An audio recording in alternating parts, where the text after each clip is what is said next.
Bismillahirrahmanirrahim. Assalamualaikum warahmatullahi wabarakatuh. Alhamdulillahi rabbil alamin wa bihi nasta'inu ala umuri dunya waddin. Wassalatu wassalamu ala asrafil anbiya'i wal mursalin sayyidina Muhammadin wa ala alihi wa sahbihi ajma'in. Alhamdulillah, puji syukur senantiasa kita panjatkan kepada Allah Subhanahu wa taala di bulan suci yang penuh berkah ini. Masya Allah, Allah Subhanahu wa taala masih memberikan kesehatan, kesempatan untuk kita semua bisa kembali bersua melalui sosial media, melalui tayangan ini. Salam salam senantiasa juga tercurahkan kepada junjungan kita Nabi besar Muhammad sallallahu alaihi wasallam. Semoga kita senantiasa menjadi orang-orang yang istiqomah, menjadikan Rasulullah sallallahu alaihi wasallam sebagai tolak ukur dalam setiap aktivitas dan perbuatan kita. Baik, pemirsa dan wawancara yang dirahmati Allah Subhanahu wa taala, pada kesempatan kali ini sudah ada di samping saya Al-Mukarram Ustadz Muhammad Yasin SI. Bagaimana kabarnya Ustadz? Alhamdulillah. Alhamdulillah, Masya Allah. Sehat Ustadz? Alhamdulillah, tetap semangat. Masya Allah, luar biasa semangat sekali ya. Baik, pemirsa dan wawancara yang dirahmati Allah Subhanahu wa taala, semoga teman-teman sekalian sehat walafiat, kemudian puasanya lancar dan makin semangat mengejar amal soleh di bulan suci Ramadan ini. Baik, para hadirin pemirsa yang dirahmati Allah Subhanahu wa taala, pada kesempatan kali ini saya bersama Ustadz Muhammad Yasin akan ngobrol tentang meneladani para sahabat dalam menuntut ilmu. Nah, baik Ustadz, kita tahu bahwa sahabat ini adalah generasi terbaik. Nah, kenapa kemudian kita ini harus meneladani para sahabat? Bukankah orang contoh orang-orang yang menuntut ilmu, orang-orang yang cerdas di muka bumi ini kan banyak? Kenapa harus para sahabat? Baik, terima kasih banyak. Saya sapa dulu sahabat dakwah Sorong ya. Assalamualaikum warahmatullahi wabarakatuh. Waalaikumsalam warahmatullahi Alhamdulillahirabbil alamin wassalatu wassalamu ala asyrafil mursalin wa ala alihi wa ashabihi ajmain. Amma ba'd. Alhamdulillah, di sahur yang berbahagia ini kita kembali diberikan kemuliaan oleh Allah Subhanahu wa taala untuk mengisi siangnya dengan siang Ramadan, dengan berpuasa, dengan juga amalan-amalan yang lain, dan semoga nanti berlanjut di sepanjang hari, di malam hari nanti kita mengisinya juga dengan tarawih, qiyamul lail, bacaan Quran, i'tikaf, dan mudah-mudahan kita bisa menyelesaikan Ramadan ini dengan sukses ya, mendapatkan hadiah yang dijanjikan oleh Allah Subhanahu wa taala berupa ketakwaan. Amin. Salawat dan salam semoga senantiasa tercurah limpahkan kepada junjungan kita Nabiullah Muhammad sallallahu alaihi wasallam, manusia yang kita nantikan syafaatnya di yaumil akhir. Baik,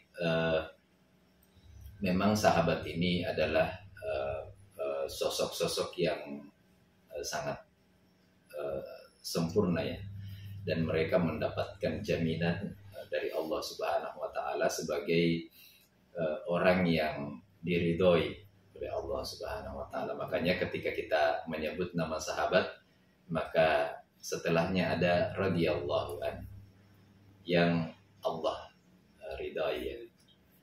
Jadi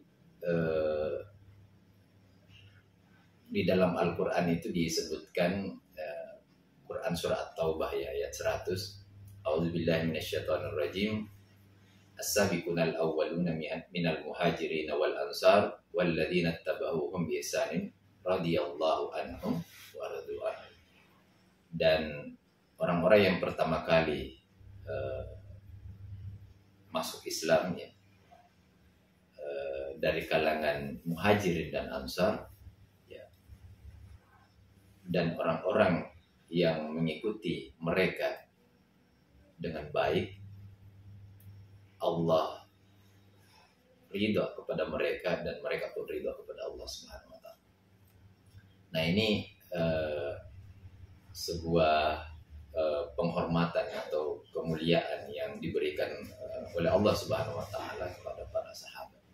Mereka adalah orang-orang yang sudah dijamin oleh Allah Subhanahu wa taala masuk ke dalam surganya.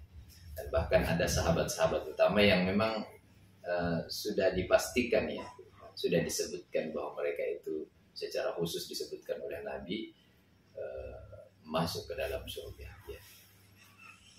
Dan betul ya bahwa sahabat ini adalah generasi terbaik.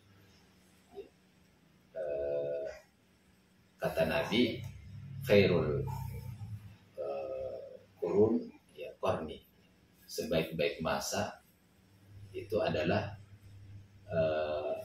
yang ada di masaku. Artinya orang-orang yang membersamai sahabat. Ya, jadi kan definisi sahabat Nabi itu kan adalah mereka yang hidup bersama dengan Rasul dan pernah berperang ya bersama Rasul Sallallahu Alaihi Wasallam. Sehingga kita bisa memahami bagaimana nikmatnya ya hidup bersama Rasulullah SAW, dibimbing langsung oleh Rasulullah SAW sebagai guru terbaik. Nah makanya, sebagai murid langsung dari Rasulullah SAW ini, ya kita harus melihat apa yang mereka miliki ini sehingga kita pun setidaknya mendekati ya sosok-sosok para sahabat ini sehingga ya kita juga punya semangat di dalam menuntut ilmu. Saya kira begitu. Ya, baik para hadirin, para pemirsa Dawasor yang dirahmati Allah Subhanahu wa taala, Masya Allah ya. Tadi pengantar tentang bagaimana kemudian kita sebagai seorang muslim itu meneladani para sahabat dalam menuntut ilmu. Apalagi mereka ini adalah orang-orang yang kemudian diridhoi oleh Allah Subhanahu wa taala dan bahkan ada yang kemudian dijamin masuk surga oleh Allah Subhanahu wa taala. Nah, Ustaz, para sahabat ini pada masa itu bagaimana tuh mereka kemudian menuntut ilmu sehingga apa yang kemudian kita hari ini bisa meneladani dari para sahabat, Ustaz? Iya. Setidaknya yang paling besar itu adalah pengorbanannya. Jadi saya mengambil contoh misalnya sahabat Mus'ab bin Umair. Sahabat Mus'ab bin Umair itu pemuda tampan, kaya raya, anak pejabat. Ya. Di sukunya itu beliau sudah dipersiapkan untuk menjadi kepala suku. Ya. Artinya masa depan Mus'ab bin Umair itu tomcer lah, ya. Sudahlah gagah dari keturunan bangsawan, lalu kemudian juga kaya raya. Setiap dia lewat itu dicemburui oleh teman-temannya ya, apalagi sangat diharapkan oleh gadis-gadis Arab di masa itu. Tapi itu tidak menjadikan Mus'ab bin Umair menjadi gelap mata ya, lalu kemudian lupa dengan belajar, lupa dengan menuntut ilmu. Ya, sebelum bertemu Islam saja Mus'ab itu sudah belajar untuk berdiplomasi, belajar untuk menaklukkan orang, belajar untuk bercerita. Bagaimana kemudian ceritanya itu menarik, ya karena memang dia sudah disiapkan. Kita bisa bayangkan ya, kalau sudah kata-katanya sudah masuk akal, lalu dia itu tampan, kaya raya, lalu apa yang kira-kira membuat kita itu menolak ucapannya? Sehingga kemudian kelak di masa ketika Nabi SAW mengutus Mus'ab bin Umair itu kan hanya dalam hitungan 1 tahun saja, Mus'ab bin Umair itu membawa kabar gembira kepada Rasulullah SAW bahwa seluruh Madinah itu sudah mengenal Islam. Nah, apa yang menarik dari sahabat Mus'ab bin Umair ini? Bahwa ternyata sahabat Mus'ab bin Umair itu ketika tahu bahwa yang benar itu adalah apa yang dibawa oleh baginda Nabi Muhammad SAW, maka dia mengorbankan apa yang dia miliki. Yang dulunya menjadi pemuda tampan kaya raya, kemudian calon putra mahkota misalnya, lalu ketika dia masuk Islam segala-galanya itu diambil, ya. Dia kemudian dikurung oleh orang tuanya, dia tidak boleh bergaul dengan teman-temannya, apalagi dengan baginda Nabi tidak boleh. Tapi itu tidak menyurutkan kesungguhan dari sahabat Mus'ab bin Umair di dalam menuntut ilmu kepada Rasulullah SAW. Ya. Dan akhirnya kita tahu bahwa ternyata Mus'ab bin Umair ini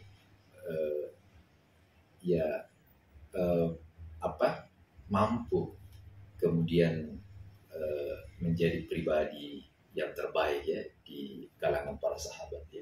Kita bisa membayangkan bagaimana kalau di tangan dia Madinah itu kemudian terbuka, bahkan di tangan dia peradaban Islam itu tegak ya. Masya Allah. Berapa banyak pahala. Masya Allah. Nah itu sahabat Mus'ab bin Umair. Lalu ada juga sahabat yang kalau Mus'ab bin Umair ini kan ya termasuk as-sabiqun al-awwalun ya, orang-orang yang pertama kali masuk Islam, bahkan di era dakwah itu masih sembunyi-sembunyi.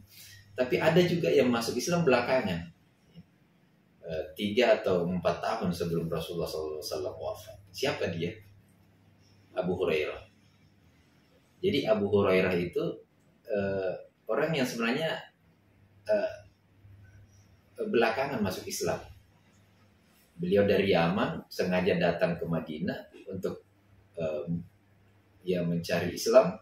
Lalu setelah masuk Islam mengabdikan dirinya tinggal di masjid.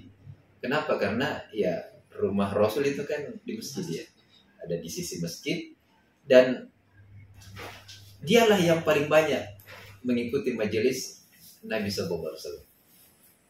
Nah, ketika Nabi keluar dari rumahnya, dia tahu Nabi sudah ada di luar, dan semua gerak-gerik Nabi itu kan ya ilmu semua, karena itu nanti akan diceritakan oleh Abu Hurairah yang bagaimana perilaku Nabi, bagaimana diamnya Nabi, bagaimana tata cara Nabi di dalam melakukan aktivitas ya, sholatnya, puasanya dan segala macam, sehingga kemudian ya banyak sekali riwayat yang pernah saya baca, ada lebih dari 500 ya 5.300 hadis yang diriwayatkan oleh sahabat Abu Hurairah. Nah, kalau Mus'ab bin Umair tadi itu ya selangkah saja dari rumahnya ke Darul Arqam ya, tempat Nabi mendidik para sahabat. Kalau Abu Hurairah ini kan harus melewati negerinya. Coba bayangkan, ada berapa ratusan kilo dari Yaman menuju Madinah untuk mencari ilmu. Jadi subhanallah. Masya Allah. Apakah kemudian kita hari ini punya semangat mencari ilmu seperti para sahabat itu? Nah, inilah yang menjadi PR kita, saya kira. Masya Allah, luar biasa ya. Bagaimana kemudian kita lihat apa yang dilakukan oleh Mus'ab bin Umair dan sahabat Abu Hurairah tadi ya, Ustaz ya. Itu belum lagi sahabat-sahabat yang lain. Masya Allah, kita menceritakan semuanya. Masya Allah, begitu banyak kisah dan pelajaran yang bisa kita ambil dari para sahabat ini tentang mereka kemudian istiqomah menuntut ilmu. Nah, Ustaz, kita tahu bahwa dalam Islam itu kan orang-orang yang menuntut ilmu itu kan punya keutamaan dalam keutamaan seperti apa yang kemudian mereka dapatkan ketika mereka itu menuntut ilmu, Ustaz? Ya, jadi banyak sekali ya keutamaan orang-orang yang menuntut ilmu. Salah satu hadis yang disampaikan oleh baginda Nabi SAW. Jadi Nabi SAW bersabda, "Man salaka tariqan yaltamisu fihi ilman, sahalallahu lahu bihi tariqan ilal jannah." Yang barang siapa yang menempuh satu jalan dalam rangka menuntut ilmu, maka Allah akan memudahkan baginya jalan menuju surga. Siapa yang tidak ingin menuju ke surganya Allah Subhanahu wa taala? Dan jalan menuju surga itu berat. Ya. Digambarkan bagaimana misalnya setelah kematian saja itu sudah berat. Kemudian nanti kita akan dibangkitkan lagi di padang mahsyar. Kemudian nanti kita diadili ya, di mizannya Allah, di timbang amal soleh dan amal kebaikan kita. Lalu kemudian kita digiring lagi menempuh siratnya Allah ya, siratnya Allah Subhanahu wa taala. Dari satu tahapan ke tahapan berikutnya itu kan panjang sekali waktunya. Dan apa yang bisa menyelamatkan, memudahkan kita melewati fase-fase kita menuju surganya Allah Subhanahu wa taala? Ya, salah satunya amalan yang bisa kita lakukan adalah menuntut ilmu.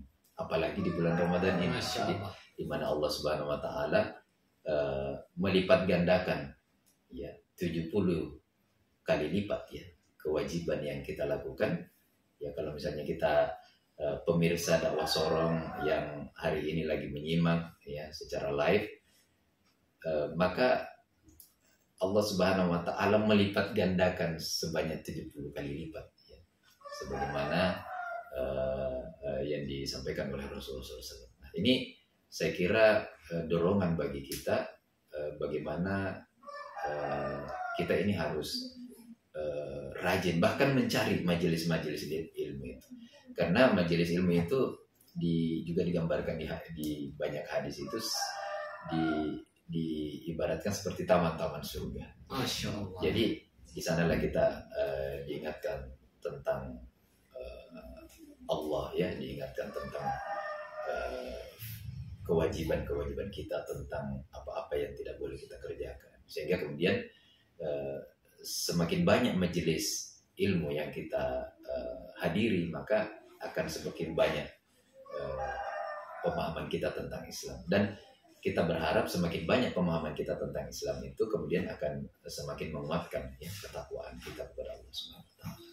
Ya, baik, Masya Allah, Alhamdulillah, luar biasa ya apa yang kemudian para penuntut ilmu dapatkan ketika mereka itu istiqomah menuntut ilmu. Dan ini sesuatu yang diingin-inginkan oleh kita semua, bagaimana kemudian kita itu bisa mendapatkan kemudahan dalam menuju surga. Nah, untuk itu para sahabat dakwah sore yang dirahmati Allah Subhanahu wa taala, jangan kemudian tidak bersemangat. Kita harus bersemangat nih untuk menuntut ilmu, cari majelis-majelis ilmu dimanapun kita berada, di masjid, entah itu di manapun itu, di sekolah, di mana tempat kita berada. Yang penting apalagi ilmunya adalah ilmu agama saja, ini yang paling penting, karena ini yang nanti kemudian akan mengantarkan kita ke hadapan Allah Subhanahu wa taala. Nah, Ustaz, tentu itu adalah keutamaan yang kita dapatkan ketika kita itu menuntut ilmu. Nah, sebetulnya menuntut ilmu ini hukumnya gimana dalam Islam? Dalam Islam nih, wajibkah, sunnahkah? Ini kata seperti apa nih? Iya, jadi jelas ya di dalam Islam hukum menuntut ilmu itu wajib. Ya. Dalam konteks kalau ilmu agama ya wajib ain. Kalau misalnya ilmu-ilmu yang berkaitan dengan berkaitan dengan kehidupan, kedokteran misalnya, matematika, sains, yaitu fardu kifayah ya.